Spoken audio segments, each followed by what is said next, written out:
Quiero leer en este momento para reflexionar y meditar en Primera de Pedro, capítulo 5, texto 5 al 11, que dice lo siguiente. Porque Dios resiste a los soberbios y da gracia a los humildes.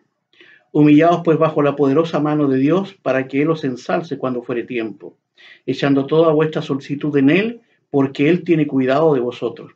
Sed templados y velados, porque vuestro adversario el diablo, como león rugiente, anda alrededor buscando a quien devore, al cual resistid firmes en la fe, sabiendo que las mismas aflicciones han de ser cumplidas en la compañía de vuestros hermanos que están en el mundo. Mas el Dios de toda gracia, que nos llamó a su gloria eterna por Jesucristo, después que hubiereis un poco de tiempo padecido, él mismo os perfeccione, confirme, corrobore y establezca. A él sea gloria e imperio para siempre. Amén. Actuando con sabiduría en los sufrimientos. Tengan su Biblia abierta y revisen conmigo estos versículos en los cuales quiero meditar. Sin duda que estos días son días de pruebas y sufrimientos. Y estos sufrimientos nos llevan a reaccionar de diversas formas. Algunos se enojan con Dios, otros se hunden en aquellas angustias. Pero nosotros los cristianos nos consolamos en Dios porque sabemos que el sufrimiento es una realidad inseparable al ser humano y que hará en nosotros una completa y perfecta obra. De esto es lo que habla aquí el apóstol Pedro en esta epístola. Escribe para animar a los creyentes en la persecución y en el sufrimiento, siendo el mismo Pedro perseguido duramente. Nos preguntamos ahora, ¿de qué manera debemos reaccionar nosotros los cristianos ante el sufrimiento? Primeramente, debemos actuar con humildad ante el sufrimiento y no decir, ¿cierto?, porque a mí. Debemos revestirnos de humildad, como dice aquí el texto 5. Pedro aquí se refiere al vestuario del esclavo que se envolvía con un paño claro para diferenciarse de las personas libres. Aquí se nos llama a vestir el ropaje de humildad, porque somos hijos de Dios y además esclavos de Cristo. Estas pruebas deben servir para hacernos cada día más mansos y humildes de corazón, tal como nuestro Señor Jesucristo. Porque Dios resiste a los soberbios, resiste a los arrogantes y egoístas, pero da gracia a los humildes. Pedro tal vez esté citando aquí un pasaje de Proverbios 3:34 que dice, ciertamente él escarnecerá a los escarnecedores y a los humildes dará gracia. Lo mismo que se repite allí en Santiago 4:6. Se nos llama a humillarnos bajo la poderosa mano de Dios, como recuerda aquí el texto 6 de Pedro.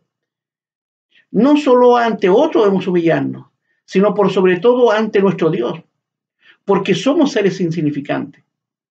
Y los sufrimientos deben postrarnos ante Dios, y así Él nos levantará cuando estemos listos, cuando ya hayamos dado, ¿cierto?, la prueba y la lección necesaria.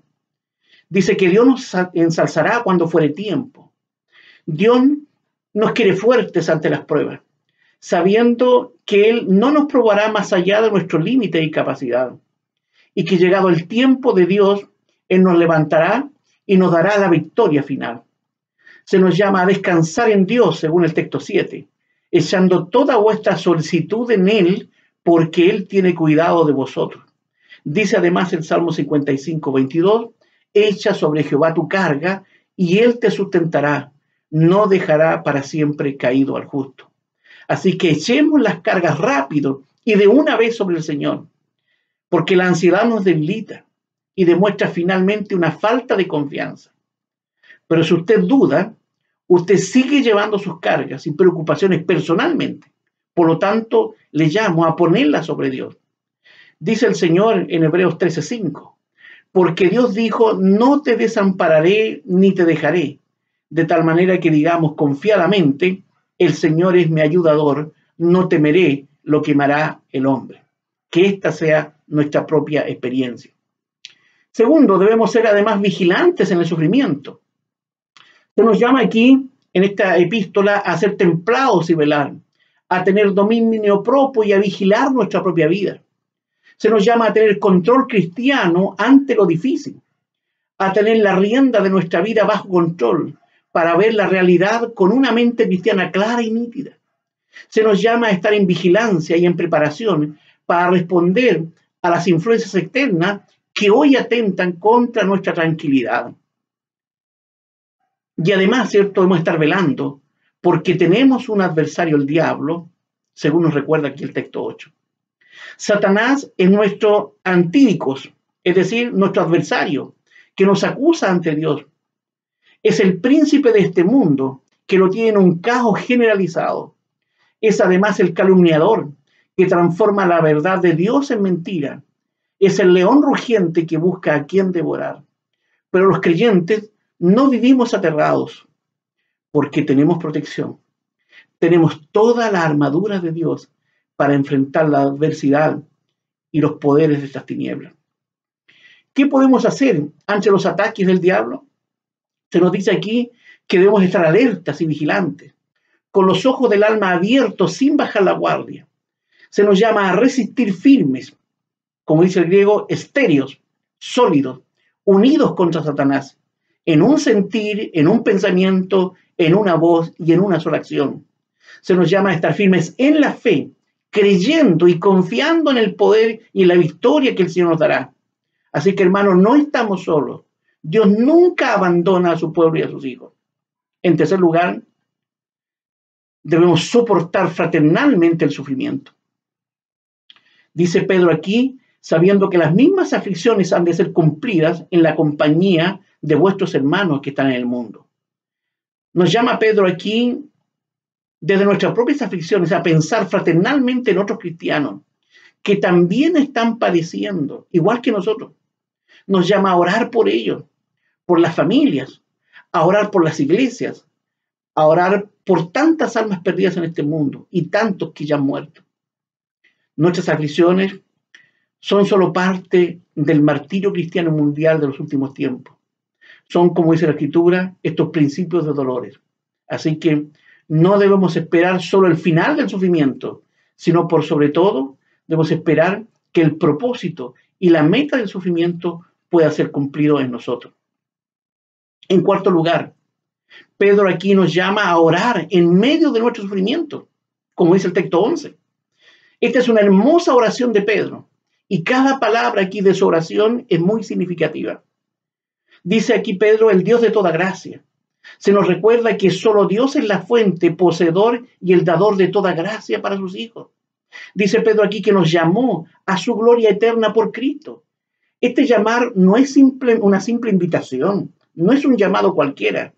Es el llamamiento eficaz por Cristo a la salvación, a la justificación, a la santificación, al servicio y a la defensa de la fe. Y finalmente es un llamado a la gloria eterna, donde moraremos para siempre con el Señor. Pedro recuerda que estos padecimientos son por un poco de tiempo. Pedro aclara que entraremos a la gloria después de que hayamos sufrido un corto tiempo. Nuestro sufrimiento hoy nos puede parecer duro y largo, pero en verdad es pequeño y es de corta duración comparado con la gloria eterna. Pablo dice en Romanos 8:18, porque tengo por cierto que lo que en este mundo se padece no es de comparar con la gloria venidera que en nosotros ha de ser manifestada. Dios nos perfeccione, dice Pedro. El griego aquí dice restaure, es decir, que nos arregle, que nos vuelva íntegro. Y el sufrimiento conduce y ayuda a esto, a ser más íntegro. Dios, dice finalmente Pedro, nos confirme, nos corrobore y establezca. Tres verbos griegos que son sinónimos aquí, que confirman que Dios nos fortalece en la fe en medio de la prueba. Y finalmente, veamos lo que debemos hacer ante el sufrimiento. Tengamos siempre, hermanos, una visión bíblica de la vida y de los sucesos. No pensemos terrenalmente, no pensemos limitadamente en las cosas. Dios, nuestro Padre Celestial, lo conoce todo. Sabe el pasado, conoce el presente y aún el futuro de las cosas. Sabe el por qué y el para qué de cada situación que pueda suceder dentro de nuestra vida o en este mundo. Recordemos además, hermanos, que nuestro Dios es un Dios justo, es un Dios amoroso, es un Dios lleno de misericordia. Y todo lo que permite en nosotros siempre va a ser motivado por su gracia y su misericordia, por todos sus perfectos atributos. Confiemos en las promesas del Señor. Como dice allí Lamentaciones 3, sus misericordias son nuevas cada mañana. Así que, hermanos, no dudemos, nuestro Dios es un Dios fiel. Ante las pruebas seamos humildes, y especialmente humildes ante la poderosa mano del Señor. Pongamos en Él nuestra ansiedad, porque solo Él puede cuidarnos cada día. Dios puede usar además soberanamente el sufrimiento para hacernos crecer en la fe y para que descansemos dependiendo de Él. Reconozcamos que Dios tiene un propósito en todo lo que Él hace y permite. Nada es un accidente. Todo es parte de su plan soberano. Pensemos, por ejemplo, en Romanos 8:28, donde Pablo dice, y sabemos a los que a Dios aman, todas las cosas ayudan a bien. Termina Pedro aquí con unas palabras maravillosas, una doxología. Dice, a Él sea gloria e imperio para siempre. Amén. Así concluye Pedro, glorificando a Dios, porque Él nos atiende en cada momento y necesidad. Amén, dice Pedro, así sea. Si usted que está escuchando o me está viendo en este momento no es un cristiano, si aún no cree en Cristo como su Salvador, si usted aún no se ha arrepentido de sus pecados, sepa que sus sufrimientos usted los está cargando y llevando solo. Por lo tanto, en este momento le llamo a buscar a Cristo. Entregue su vida a Él. Él quiere llevar su carga y sufrimiento. Venga ahora al Señor. Él le dará vida y le dará descanso. Vida y descanso verdadero. Y hermanos, para los cristianos, la reacción correcta ante las pruebas es dirigir nuestros pensamientos al Señor.